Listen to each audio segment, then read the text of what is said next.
Анки варах варах, анки варах варах.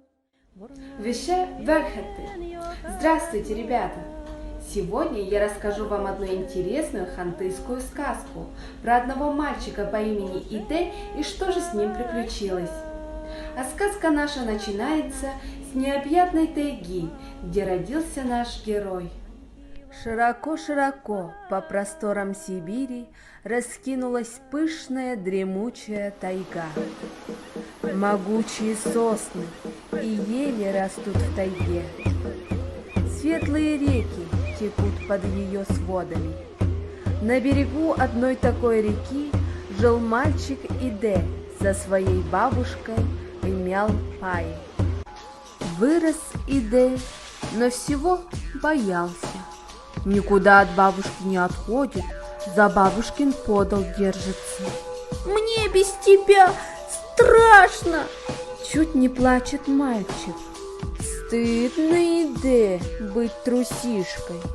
Ты должен храбрым охотником вырасти и ничего не бояться, отвечает ему бабушка. Был как-то урожайный на кедровые орехи год. Бабушка говорит: пойдем, Иде, орешки собирать. Пойдем, бабушка. Так они сели в легкую лодку-долбленку и поплыли.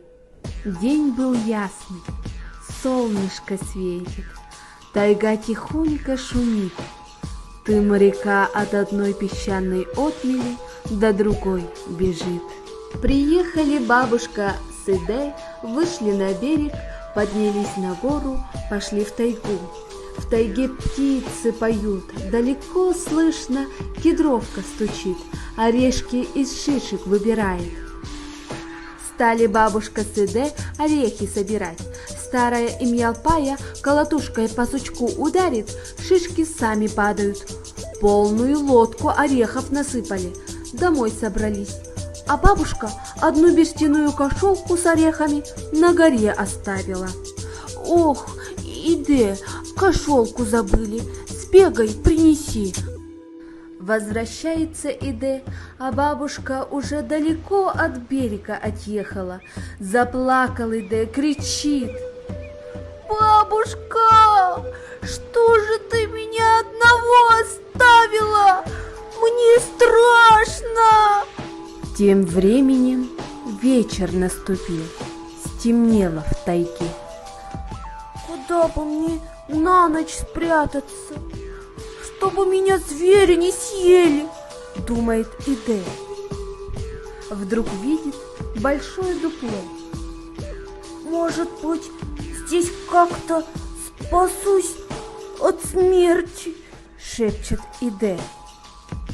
Влез Иде в дупло, пристроился поудобнее. Долго дрожал он от страха и, наконец, одолел его сон. Ночью в тайге ураган поднялся, дождь полил, стал ветер с деревьев шишки сбивать. Падают они на землю, стучат. Проснулся Иде. Ну, думает, беда. Это звери по лесу топают, меня ищут, съесть хотят. Взглянул он наружу и кричит: звери, вы меня хоть всего съешьте, только голову оставьте, я и с одной головой как-нибудь проживу. Как не трусил Иде, наконец все-таки опять заснул. Утром проснулся он, солнце светит, птички поют. Жив я или уже умер? Думает Иде и сам себя ощупывает. Нет, кажется, жив. Вылез он из дупла, пошел к берегу. Смотрит, по речке бабушка в челноке плывет. Закричал Иде бабушке: ты чего ж меня одного оставила? Меня тут звери чуть не растерзали. Тут диких зверей нет, Иде, говорит бабушка. Никакой беды с тобой не могло случиться. Я тебя от трусости отучить хочу. Человек ничего бояться не должен. Разве ты не хочешь храбрым вырасти? Хочу, говорит Иде.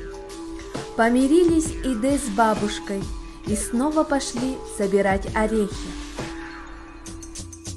Опять целый челнок набрали и вместе домой поехали. С тех пор перестал Иде всего бояться и всюду за бабушкой бегать. Стал он один в тайгу ходить, на речку один рыбу ловить. Смелым, сильным, веселым растет мальчик Иде, молодой охотник, хозяин богатой и могучей тайги.